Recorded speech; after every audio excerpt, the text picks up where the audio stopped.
And hey friends, welcome to the tutorial.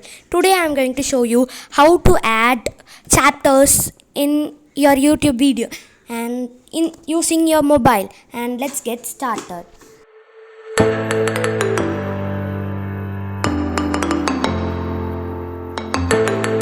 First, go to YouTube Studio app you have in your mobile and click on the video which you want to add the chapters and click on edit icon above and click on edit description here, and you need to paste these things just like this, and you should do it like this, and you should note it 0.17 and 1.04 like this, and you need to copy this and paste it here, and then click on the save icon here, and